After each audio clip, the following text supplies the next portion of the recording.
रही है। बुढलाडा से पत्रकार दविंदर सिंह कोहली की विशेष रिपोर्ट।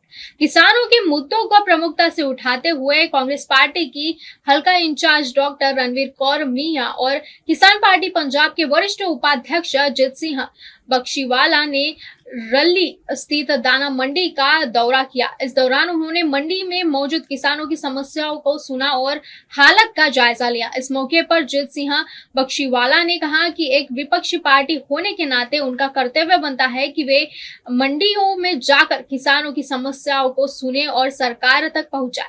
उन्होंने कहा कि लगभग 15 दिन पहले सरकार ने 1 अप्रैल से गेहूं खरीद शुरू करने का ऐलान किया था, लेकिन अभी तक खरीद शुरू नहीं हो सकी है। शुरुआत में बेमौसमी बारिश को कारण बताया गया, लेकिन अब काफी दिन बीत जाने के बावजूद कोई कार्रवाई नहीं हुई है। उन्होंने बताया कि मंडी में गेहूं पूरी तरह सूखी पड़ी है, लेकिन कोई खरीद एजेंसी इसे उठाने को तैयार नहीं है। मजबूरी में किसान अपनी फसल घरों में रखने को विवश है, जिससे उनका खर्चा दोगुना हो रहा है। इसके अलावा अन्य फसलों की बुवाई और चारे की तैयारी भी प्रभावित हो रही है, जिससे किसान भारी चिंता में है।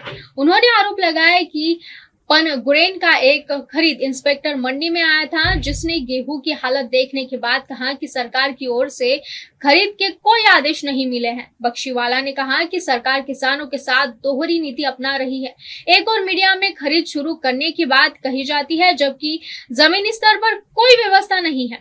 वहीं कांग्रेस के हल्का इंचार्ज डॉक्टर रणवीर कौर मिया ने कहा कि इस समस्या केवल रल्ले तक सीमित नहीं है, बल्कि प्रदेश की हर मंडी की यह स्थिति है। उन्होंने कहा कि सरकार के वादा किया था कि 1 अप्रैल से किसानों को किसी प्रकार की परेशानी नहीं होने दी जाएगी और गेहूं की तुरंत खरीद की जाएगी, लेकिन ऐसा कुछ भी देखने को नहीं मिला है।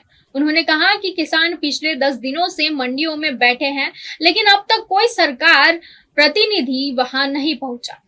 गोदाम पहले से भरे हुए हैं और पूरी खरीद प्रक्रिया फेल नजर आ रही है। उन्होंने पंजाब सरकार से अपील की है कि किसानों की मांगों को जल्द से जल्द पूरा किया जाए। इस मौके पर विभिन्न गांव के कई किसान और प्रतिनिधि मौजूद रहे, जिन्होंने अपनी अपनी समस्याएं भी रखी। ਕਿਹੜਾ ਪਿੰਡ ਆਪਣਾ ਰਲੀ ਕੀ ਕਹੋਗੇ ਤੁਹਾਨੂੰ ਕਿੰਨੇ ਦਿਨ ਹੋ ਗਏ ਇੱਥੇ ਆਏ ਨੂੰ ਮੰਡੀ 'ਚ ਕਣਕ ਲੱਗੀ 8 ਤੋਂ 10-12 ਦਿਨ ਹੋ ਗਏ ਸਾਨੂੰ ਬੈਠਿਆਂ ਨੂੰ ਮੰਡੀ 'ਚ ਬਹੁਤ ਸਮੱਸਿਆ ਹੈ। ਕੋਈ ਤੋਲਣ ਦਾ ਹੱਲ ਕੋਈ ਨਹੀਂ ਹੈਗਾ ਸਰਕਾਰ ਦਾ। ਸਰਕਾਰ ਤਾਂ ਕਹਿ ਰਹੀ ਸੀ ਕਿ ਅਸੀਂ ਜ਼ਿਮੀਂਦਾਰ ਨੂੰ 24 ਘੰਟੇ ਵੀ ਨਹੀਂ ਬੈਠਣ ਦਿੰਦੇ ਤੇ ਤੁਸੀਂ ਕਹਿੰਦੇ ਜੀ 8-8 ਦਿਨ ਤੋਂ ਬੈਠੇ ਆ ਤੇ ਹਾਲੇ ਕੋਈ ਇੱਥੇ ਅਧਿਕਾਰੀ ਨਹੀਂ ਆਇਆ ਜੀ, ਕੋਈ ਮਾਰਕੀਟ ਕਮੇਟੀ ਦਾ ਜਾਂ ਕੋਈ ਮਤਲਬ ਇੰਸਪੈਕਟਰ ਵਗੈਰਾ ਕੋਈ ਨਹੀਂ ਇੱਥੇ ਆਇਆ ਜੀ। ਕੋਈ ਸਰਕਾਰੀ ਨੁਮਾਇੰਦਾ ਕੋਈ ਕਿਸੇ ਦਾ ਕੋਈ ਦੇਖਣ ਨਹੀਂ ਸਰਕਾਰੀ ਆਇਆ। ਨੁਮਾਇੰਦਾ ਇੱਥੇ ਕੋਈ ਹੱਦ ਤੱਕ ਨਹੀਂ ਪਹੁੰਚੇ ਸਾਡੇ ਕੋਲ। ਕੀ ਮੰਗ ਕਰਦੇ ਹੋ ਤੁਸੀਂ? ਸਰਕਾਰ ਨੂੰ ਅਸੀਂ ਮੰਗ ਇਹ ਕਰਦੇ ਹਾਂ ਵੀ ਸਾਡੀ ਕਣਕ ਸਮੇਂ ਦੀ ਚੱਕੀ ਜਾਵੇ। ਸਾਨੂੰ 10-10 12-12 ਦਿਨ ਬੱਚੇ ਰੁਲ ਰਹੇ ਹਾਂ ਅਸੀਂ ਮੰਡੀਆਂ 'ਚ। ਸਰਕਾਰ ਜਿਹੜੇ ਵਾਅਦੇ ਕਰ ਰਹੀ ਹੈ, ਵਾਅਦੇ ਫੋਕਰੇ ਨਜ਼ਰ ਆ ਰਹੇ ਹਨ ਸਰਕਾਰ ਦੇ। ਹੁਣ ਘੱਟੋ ਘੱਟ ਕਿਸਾਨਾਂ ਨੂੰ ਮਤਲਬ 8-8 ਦਿਨ ਹੋ ਗਏ ਬੈਠੇ ਨੂੰ ਜੀ, ਹਜੇ ਕੋਈ ਬੋਲੀ ਦੀ ਕੋਈ ਸੰਭਾਵਨਾ ਨਹੀਂ ਹੈਗੀ।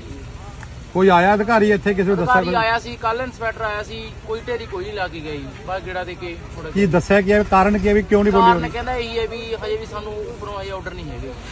ਇੱਥੋਂ ਤਾਂ ਕਹਿੰਦੇ 1 ਅਪ੍ਰੈਲ ਨੂੰ ਹਾਂਜੀ ਕਹਿਣ ਦਾ ਭਾਵ ਤਾਂ ਇਹੀ ਸੀ ਵੀ ਮੀਡੀਆ ਰਾਹੀਂ ਤਾਂ ਇਹੀ ਕਹਿ ਰਹੇ ਸੀ ਵੀ 1 ਤਰੀਕ ਨੂੰ ਬੋਲੀ ਹੋਊਗੀ। ਅੱਜ ਤਰੀਕ ਹੋ ਗਈ ਮੰਨ ਕੇ ਚੱਲ 16 ਅਪ੍ਰੈਲ ਜੀ, ਹਜੇ ਵੀ ਕੋਈ ਸੰਭਾਵਨਾ ਹੈ ਨਹੀਂ।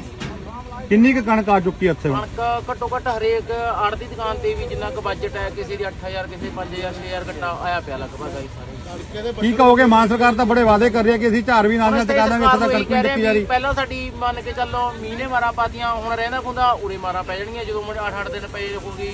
ਫੇਰ ਮੀਂਹ ਹੋਈ ਮੰਨ ਕੇ ਚੱਲ ਮੰਡੀ 'ਚ ਕੋਈ ਹਜੇ ਤੱਕ ਕੋਈ ਸੰਭਾਵਨਾ ਨਹੀਂ, ਕੋਈ ਵਿਕਣ ਦੀ, ਕੋਈ ਬੋਲੀ ਦੀ ਕੋਈ ਸੰਭਾਵਨਾ ਨਹੀਂ। ਪ੍ਰਬੰਧ ਕਿਵੇਂ ਨੇ? ਅਗਰ ਰਾਤ ਨੂੰ ਰਹਿੰਦੇ ਹੋ ਕੋਈ ਲਾਈਟਾਂ ਦਾ ਪਾਣੀ ਦਾ ਲਾਈਟ ਦਾ ਪ੍ਰਬੰਧ ਤਾਂ ਚਲੋ ਹੈਗਾ ਮਾੜਾ ਮੋਟਾ, ਵੀ ਪਾਣੀ ਦਾ ਵੀ ਹੈਗਾ, ਵੀ ਬੋਲੀ ਦੀ ਦਿੱਕਤ ਸਾਨੂੰ ਜ਼ਿਆਦਾ ਆ ਰਹੀ ਹੈ ਨਾ। ਵੀ ਹੁਣ ਮੰਨ ਕੇ ਚੱਲ ਅੱਧੇ ਲੋਕ ਮੰਨ ਕੇ ਚੱਲ ਘਰਾਂ 'ਚ ਕਣਕ ਲਾਹੀ ਜਾਂਦੇ ਆ, ਵੀ ਜਦੋਂ ਉਰੇ ਮੰਨ ਕੇ ਚੱਲ ਆ ਨਹੀਂ ਰਹੀ ਬੋਲੀ, ਕੋਈ ਦਿੱਕਤ ਆ ਰਹੀ ਹੈ। ਹੁਣ ਬਹੁਤ ਜ਼ਿਆਦਾ ਪਰੇਸ਼ਾਨ ਆ ਰਹੀ ਹੈ। ਜੇ ਮੰਨ ਕੇ ਚੱਲ ਕਿਸਾਨ ਹੀ ਕਰਦੇ ਇੱਕ ਦੂਜੇ, ਫਿਰ ਕਿਸਾਨ ਆਪਦੇ ਵਿੱਚ ਬੋਲਦੇ ਆ ਵੀ ਸਾਨੂੰ ਥਾਂ ਕਰਕੇ ਦਿਓ, ਥਾਂ ਵੀ ਅਸੀਂ ਫਿਰ ਅੱਗਾ ਕਿੱਥੋਂ ਕਰਕੇ ਲਈਏ ਜਦੋਂ ਕੋਈ ਮੰਨ ਕੇ ਚੱਲ ਥਾਂ ਹੀ ਨਹੀਂ ਹੈਗਾ ਉਰੇ ਫਿਰ। कई तरह के किसानों को समस्या आ रही सी, तो किसान के इतने प्रधान जी आए, इतने जॉब प्रधान पहुंचे तो उन्होंने मैनू भी इतलाह दी कि एक बार तुहानू आके जायजा लेना चाहिए। तो असी एको ही बेनती करते हैं सरकार नूं कि प्लीज़ इन्हों परेशान ना किया जाए। जिहड़ा भी वादा किया सीगा कि 1 तरीक तक एक दिन एक रात नहीं इत्थे कट्टे नहीं गिनगे, पर इत्थे तुसीं देखो कि हफ्ता 10 दिन होए हैं, लोग सारे तड़फ रहे हैं क्योंकि ਨਾ ਤਾਂ ਉਹ ਇੱਥੇ ਉੱਠ ਕੇ ਜਾ ਸਕਦੇ ਆ, ਨਾ ਹੀ ਇੱਥੇ ਪ੍ਰਬੰਧ ਇੰਨੇ ਚੰਗੇ ਨੇ ਕਿ ਉਹ ਇੱਥੇ ਰੁਕ ਸਕਣ। ਅਗਰ ਮੰਡੀਆਂ ਦਾ ਕੰਮ ਹੈ, ਜੋ ਵੀ ਪ੍ਰੋਸੈਸ ਹੈਗਾ ਹੈ ਕਣਕ ਦਾ, ਉਹਨੂੰ ਜਲਦੀ ਤੋਂ ਜਲਦੀ ਪੂਰਾ ਕੀਤਾ ਜਾਵੇ ਤੇ ਇਹਨਾਂ ਨੂੰ ਇੱਥੋਂ ਫਾਰਗ ਕੀਤਾ ਜਾਵੇ। ਆਪਣੇ ਮੁੱਖ ਮੰਤਰੀ ਕਹਿੰਦੇ ਕਿ ਮੈਂ ਵੀ ਇੱਕ ਕਿਸਾਨ ਦਾ ਪੁੱਤ ਹਾਂ ਤੇ ਅੱਜ ਕਿਸਾਨ ਮੰਡੀਆਂ 'ਚ ਰੋੜ ਰਿਹਾ, ਉਹ ਕਿਵੇਂ ਦੇਖ ਰਿਹਾ ਦੁੱਖ ਨੂੰ ਇਹਨਾਂ ਦੇ? ਦੇਖੋ ਜੀ, ਉਹ ਤਾਂ ਮਾਸਟਰ ਦੇ ਵੀ ਪੁੱਤ ਨੇ ਤੇ ਮਾਸਟਰਾਂ ਦਾ ਵੀ ਹਾਲ ਬਹੁਤ ਜਿਹੋ ਜਿਹਾ ਵੀ ਉਹ ਤੁਹਾਡੇ ਸਾਹਮਣੇ ਹੀ ਹੈ ਕਿ ਉਹ ਕਿਸਾਨ ਦੇ ਵੀ ਨੇ ਤੇ ਅੱਜ ਇਹਨਾਂ ਦਾ ਵੀ ਹਾਲ ਤੁਸੀਂ ਸਾਹਮਣੇ ਹੋ। ਇਕੱਲਾ ਪੁੱਤ ਹੋਣ ਨਾਲ ਨਹੀਂ ਫਾਇਦਾ ਹੁੰਦਾ, ਪੁੱਤ ਉਹ ਹੁੰਦਾ ਹੈਗਾ ਜਿਹੜਾ ਆਪਣੇ ਫਰਜ਼ ਨਿਭਾਵੇ। ਪੁੱਤ ਉਹ ਹੈ ਜਿਹੜਾ ਅੱਗੇ ਦੀ ਸੋਚ ਰੱਖੇ। ਪੁੱਤ ਤੇ ਕਪੂਤ ਵਾਲੀ ਗੱਲ ਹੋ ਜਾਂਦੀ ਹੈ कई बार। अभी काफी कुछ बाकी है, मिलते हैं ब्रेक के बाद। आप देख रहे हैं एमएनएस न्यूज, सच जरूर।